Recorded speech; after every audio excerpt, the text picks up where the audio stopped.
En diarrea osmótica, no olviden, doctores, la intolerancia a la lactosa. Todos tienen intolerancia a la lactosa, ¿sí? ¿No?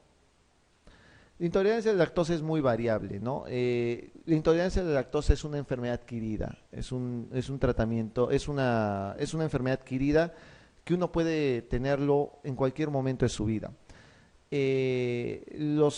Las enzimas, en este caso, que son la lactasa, que es la que degrada la lactosa para que pueda ser absorbido, se desgasta, se acaba, se satura y el paciente puede tener intolerancia a la lactosa. El 80% de las personas pueden tener intolerancia a la lactosa en algún momento de su vida.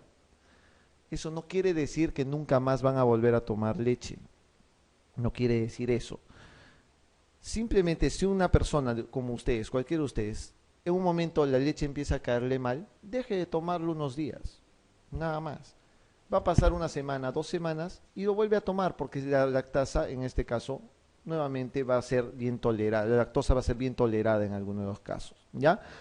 Básicamente los pacientes que tienen intolerancia a la lactosa de larga data, esos pacientes sí deben evitar totalmente la lactosa en un momento. Entonces son variabilidades, son variedades que tiene de intolerancia a la lactosa en sí. Pero cualquier persona puede tener intolerancia a la lactosa en cualquier momento de su vida, pero esta se recupera.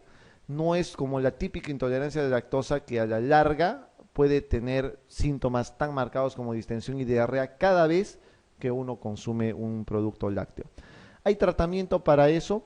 Antes se daban pastillas de lactasa, o sea, había pastillas de lactasa para hacer el suplemento básicamente de lo que faltaba en el intestino delgado. Actualmente en el Perú no está disponible las pastillas de lactasa. En Estados Unidos y en otros países sí hay pastillas de lactasa. ¿Por qué? Porque la indicación básicamente es, ver, un paciente que quiere comer, no sé, un helado o yogur, tiene que tomar su pastilla de lactasa antes para que no le caiga mal. Eso es lo que tienen que tener en consideración. Entonces, un poco hacerlo dependiente no era la idea, ¿no? De repente por acá salga nuevamente el producto. Parece que este año vuelve a salir nuevamente la pastilla para lactasa, ya está muy de moda esto de intolerancia a la lactosa. ¿No? Entonces, tener en claro lo siguiente, ¿qué pasa con la lactosa? La lactosa no se puede degradar porque no hay lactasa y esta va a llegar incluso hasta el intestino grueso, donde es degradada por las bacterias que van a producir hidrógeno, metano, CO2 y el paciente se va a hinchar, se va a distender y va a estar lleno de flatulencias y va a estar con mucho malestar y produce diarrea. Ese es el mecanismo de acción de la intolerancia a la lactosa. Pregunta 24. Paciente de 60 años que consulta por diarrea, pérdida de peso en los últimos meses. 6 años antes se había practicado una gastrectomía con vagotomía. En un análisis reciente se ha descubierto anemia. La sospecha clínica es de sobrecrecimiento bacteriano en este paciente. El diagnóstico ya le está cantando. ¿Cuál de los siguientes es la prueba menos útil para el diagnóstico?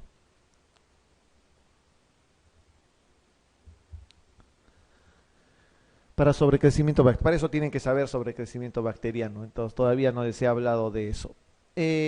¿Grasas en heces necesitarían para sobrecrecimiento bacteriano? No. Test de grasas en heces. Podrían utilizar grasas en heces porque a veces hay atorrea, ¿no? ¿Para qué sirve la decidosa? Para diferenciar mala absorción pancreática de intestinal. Y en sobrecrecimiento bacteriano usualmente no es muy útil esto. No es muy útil porque las pruebas de decidosa muchas veces con aliento salen alteradas en sobrecrecimiento bacteriano. Entonces, para sobrecrecimiento bacteriano las pruebas de decidosa no son útiles. Entonces, el test de Shedding, el cultivo de aspirado y los niveles séricos de vitamina B12 y ácido fólico pueden ser utilizados, pero decidosa no les va a servir porque puede alterarse la prueba. Ok, definamos qué es sobrecrecimiento bacteriano. Doctores, lo normal de bacterias en el yeyuno y en el duodeno es que sea menos de 1000 unidades formadoras de colonias. Menos de 1000, eso es lo normal. Si nosotros tenemos más de 10 a la 5, o sea, más de 10, 100, 1000, 10.000, 100.000, es obviamente un sobrecrecimiento bacteriano.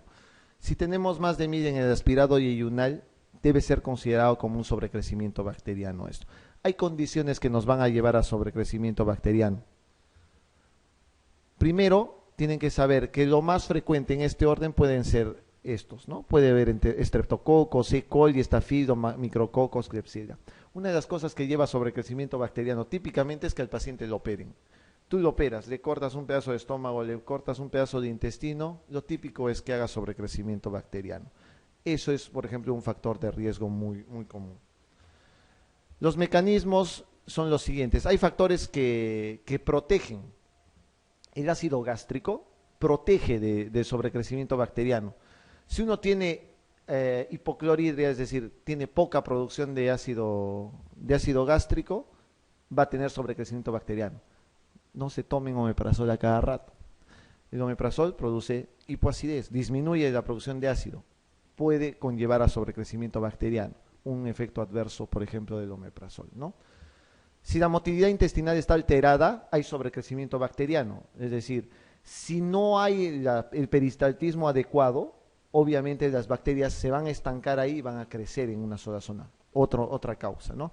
Que la mucosa intestinal esté íntegra, tiene que estar íntegra, ¿no? Las resecciones quirúrgicas, por ejemplo, son importantes porque pueden conllevar a mayor sobrecrecimiento. Si la válvula ileocecal está alterada, va a haber más paso de anaerobios, regresan los anaerobios hacia la parte intestinal, sobrecrecimiento bacteriano.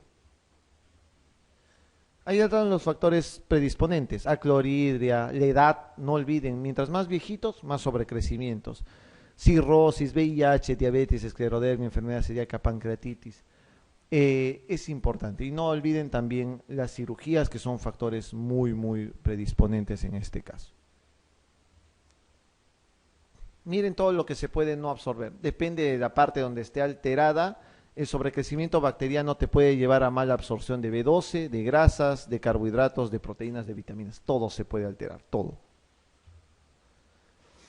Cuando hay déficit de vitamina B12, esto es lo que ustedes van a encontrar. Síntomas neurológicos, astenia y anemia. Ojo con eso, ¿ya? Mucha atención. Preguntas típicas del examen de residentado son absorción de vitaminas, déficit de vitaminas, fundamentalmente. Todos los años preguntan vitaminas, en básicas y en clínicas. Todos los años, advertencia. Si hay mala absorción de grasas, habrá esteatorrea, pérdida de peso, meteorismo y flatulencia, ¿no? Y si los carbohidratos son los más afectados, flatulencia y diarrea fundamentalmente. Ya saben, no olvidar que el sobrecrecimiento bacteriano le puede dar atrofia de vellosidades, que es típico de la enfermedad celíaca, ¿no? Es típico del celíaco, pero puede haber atrofia de vellosidades en sobrecrecimiento bacteriano. No sé si lo ven bien acá, pero acá dice invasivo y no invasivo. Test diagnósticos. Lamentablemente en el Perú no tenemos test diagnósticos o no propugnamos el uso mucho de los test diagnósticos invasivos.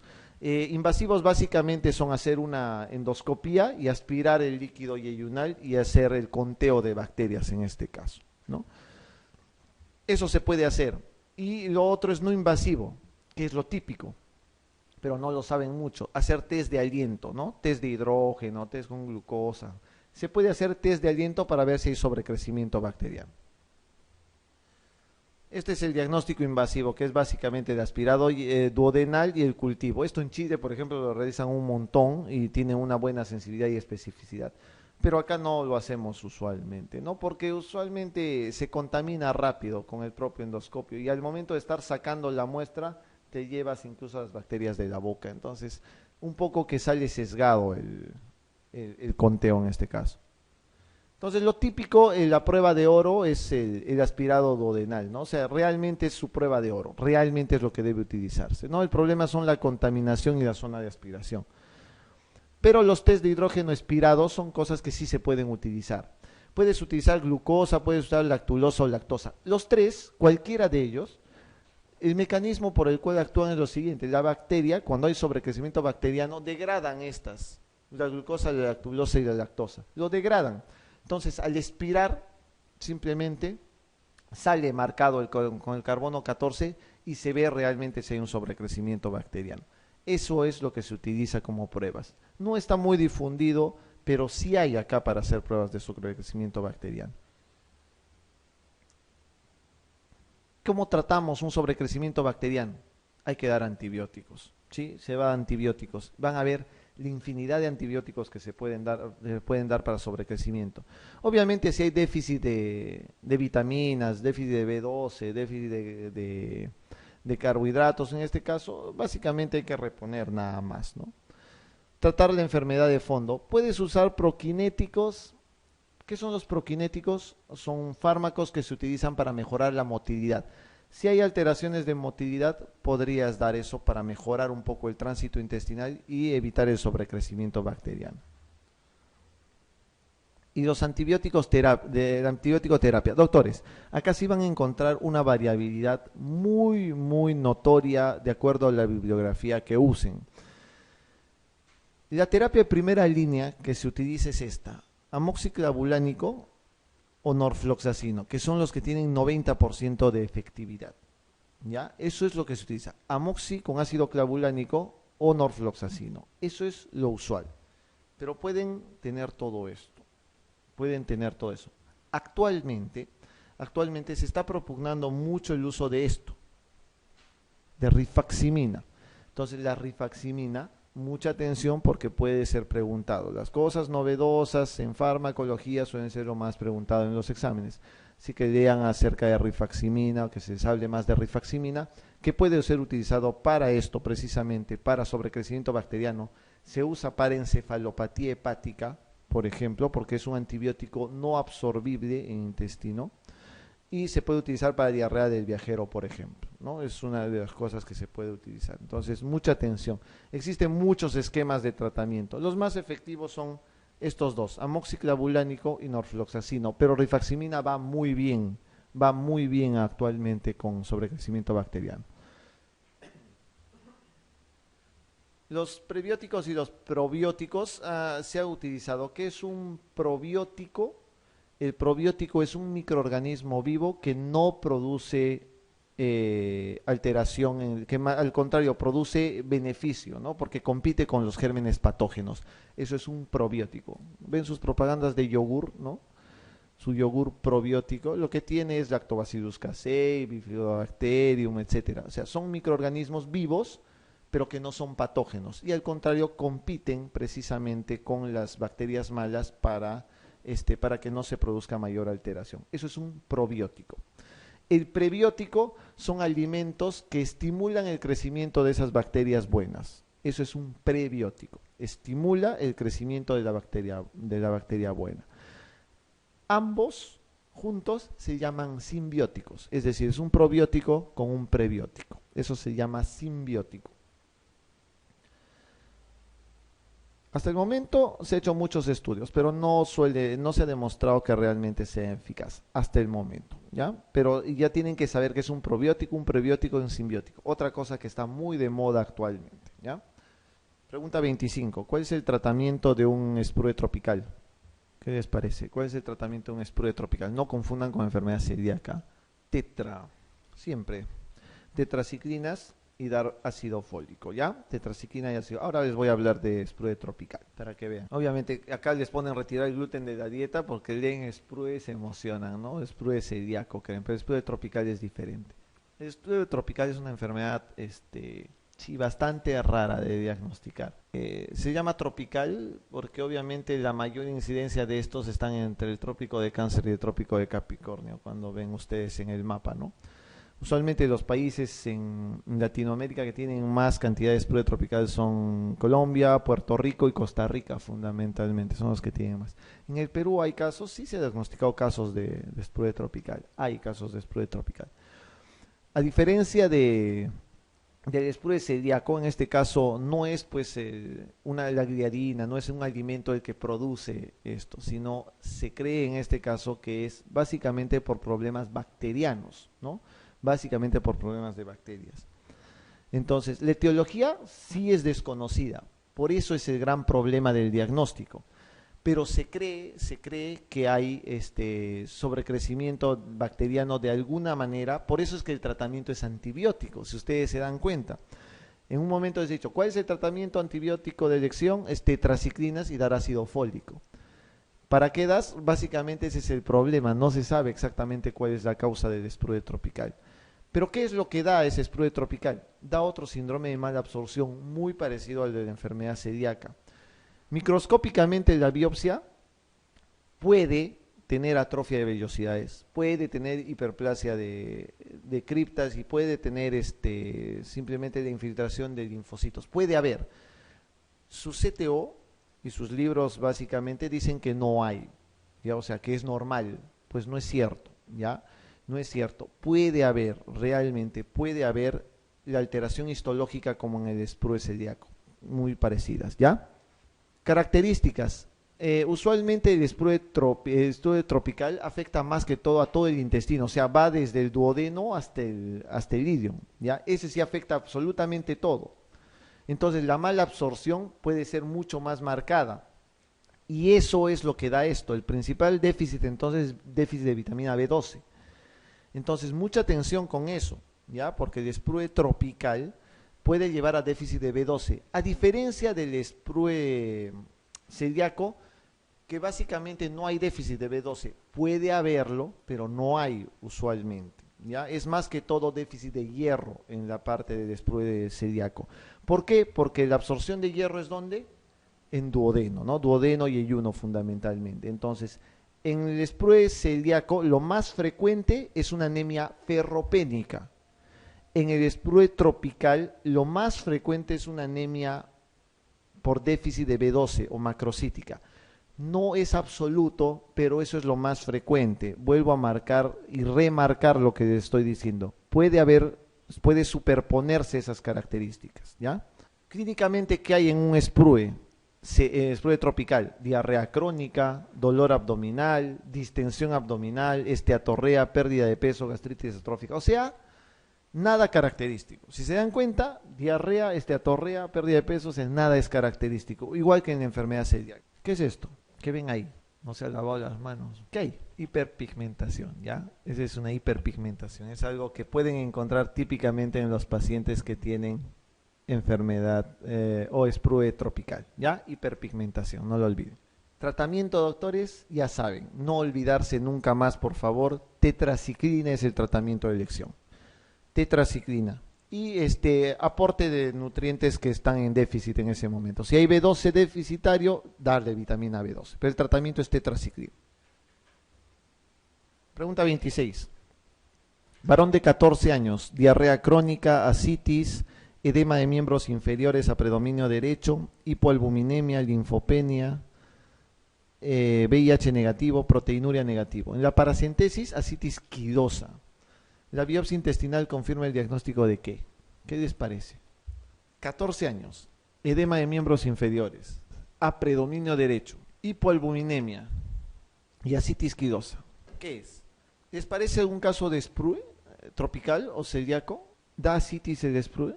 Guíense por una cosa. Hay algo que está fuera del rango de la normalidad, que es esto, la ascitis quidosa. ¿En qué casos hay ascitis quidosa? Rotura del conducto torácico, en pancreatitis, ascitis por pancreatitis, fundamentalmente. Puede haber en TBC, podría ser en TBC también, que sea la ascitis quidosa. La ascitis quidosa quiere decir una ascitis blanca, ¿no? De color blanquecino.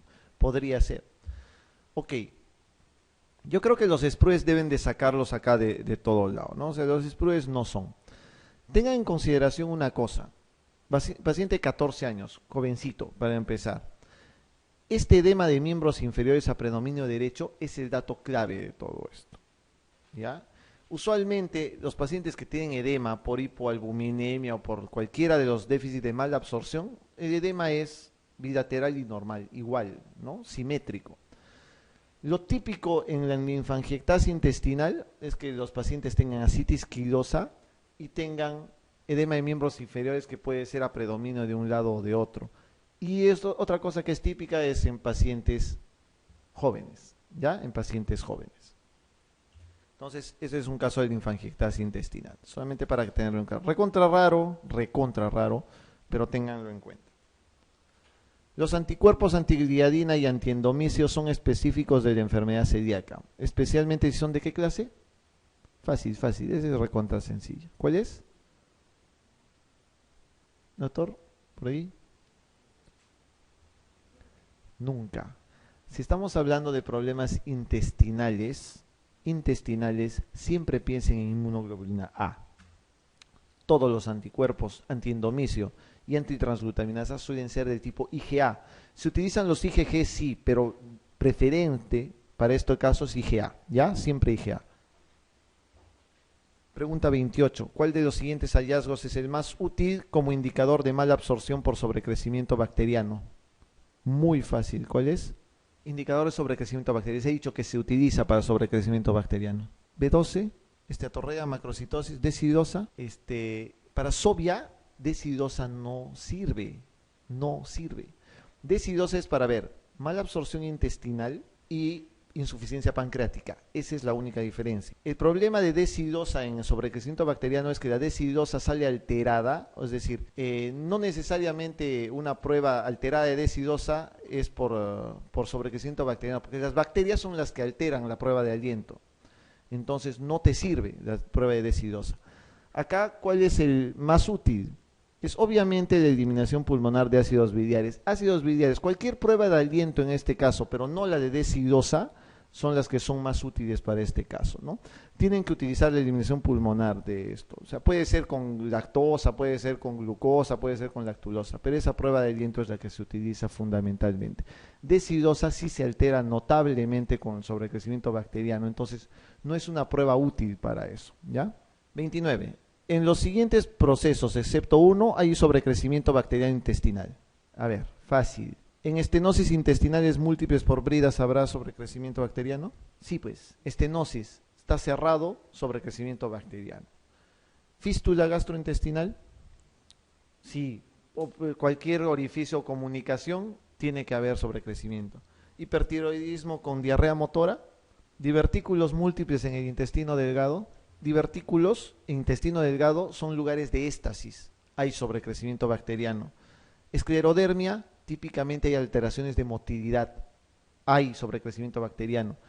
Doctores, si hay diarrea motora y es diarrea, es un paciente hipertiroideo, la diarrea motora estimula la motilidad. No hay éstasis, por consiguiente no hay sobrecrecimiento bacteriano. Ojo, ¿ya? Respuesta a la C entonces. Pregunta 30. Ante una mujer de 60 años con antecedentes de un cuadro de malnutrición en la infancia, que presenta una diarrea crónica a lo largo de 4 años con esteatorrea, anemia ferropénica y adelgazamiento progresivo, ¿cuál es la causa más frecuente? 60 años. Malnutrición desde la infancia. Diarrea crónica 4 años. Esteatorrea, anemia ferropénica y adelgazamiento. ¿Qué es? ¿Qué les parece? Si hay diarrea crónica, piensen en mala absorción, ¿ya? Anemia ferropénica, un tumor maligno de ciego, ¿cierto? Los tumores de colon te pueden dar anemia ferropénica, te pueden dar diarrea crónica, pero acá el dato es la malnutrición desde la infancia, ¿no? Adelgazamiento progresivo, todo te podría llevar de repente a un tumor de ciego, es cierto, podría mandarlos por un lado, pero tengan en consideración que esta paciente tiene malnutrición desde la infancia. Ya, por consiguiente estamos hablando de una diarrea crónica. Además, 4 años de diagnóstico para un cáncer de colon es difícil, ¿no? Entonces, una anemia progresiva de ese tipo, ferropénica, ¿de qué estamos hablando? De una enfermedad celíaca, ¿no? Es una enfermedad celíaca. ¿Cuál de los siguientes cereales puede ser tomado libremente en los pacientes con enfermedad celíaca? ¿Cuál? ¿Qué cosa es soja? Soya.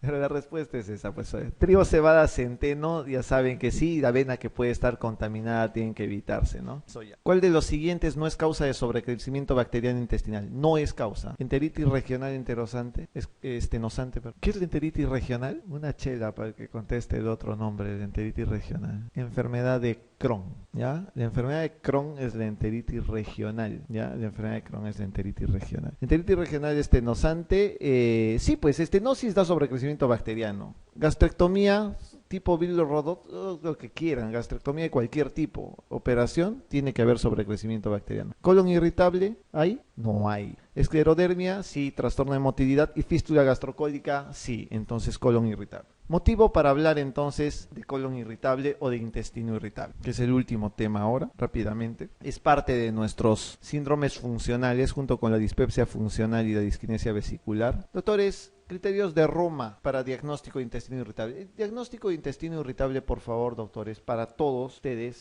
ustedes, es un diagnóstico de descarte, ¿ya? Ninguno de ustedes puede hacer un diagnóstico de síndrome de intestino irritable si antes no han hecho todo un estudio completo al paciente y no le han encontrado absolutamente nada. El intestino irritable es un trastorno funcional, es decir, de funcionamiento. Por consiguiente, ustedes no deben encontrar nada orgánico, no debe haber anemia, no debe haber trastornos de constipación muy marcada con baja de peso marcada, son cosas así, son trastornos funcionales, por consiguiente son diagnósticos de descarte. Por eso la dificultad. Un paciente que tenga síndrome de intestino irritable tiene el ABC. A de abdominal pain o de dolor abdominal. B de bloating o distensión abdominal. Y la C de change o de cambio en el hábito defecatorio. Tres cosas, el ABC, ¿ya? Dolor abdominal, distensión abdominal o balonamiento y C, cambio en el hábito defecatorio. El paciente con intestino irritable típicamente es un paciente que le da diarrea y se estriñe, le da diarrea y se estriñe, le da diarrea y se estriñe. Eso es típico. Y eso ocurre por lo menos 3 días durante el mes, en los últimos 3 meses, durante el último año. Por consiguiente, para hacer un diagnóstico necesitas una evaluación larga de ese tipo. Son pacientes que crónicamente vienen con lo mismo, o diarrea o estreñimiento, o diarrea o estreñimiento. El dolor típicamente pasa con la deposición. El dolor cede con la deposición. O sea, uno tiene dolor abdominal, hace la deposición y de calma, ¿ya? El cuadro clínico típico de un paciente, o sea, recuerden que el intestino irritable, el colon irritable, ocupa el 15 a 20% de la consulta nuestra todos los días. Es increíble, pero es cierto. Tanto para médicos generales como para gastroenterólogos. La consulta por intestino irritable es muy común, sumamente común, pero para diagnosticarla tienen que hacer estudios de descarte previamente. No se manden a la primera consulta a decir que tiene intestino irritable si no conocen al paciente. Pero típicamente, el paciente con intestino irritable es una mujer alterada, recontra ansiosa, aprensiva totalmente, con muchos problemas, que viene a la consulta porque viene, doctor, tengo malestar, estoy muy enferma, me duele todo, cada vez que como se me hincha el abdomen, tengo dolor abdominal y me estriño o me da diarrea, y me estriño o me da diarrea. Eso es lo típico que les van a decir. Y usualmente el 50% de ellas tienen un componente psicológico. La mitad tiene un componente psicológico previamente. Entonces, eso es una etiqueta de un trastorno funcional, síndrome de intestino irritable.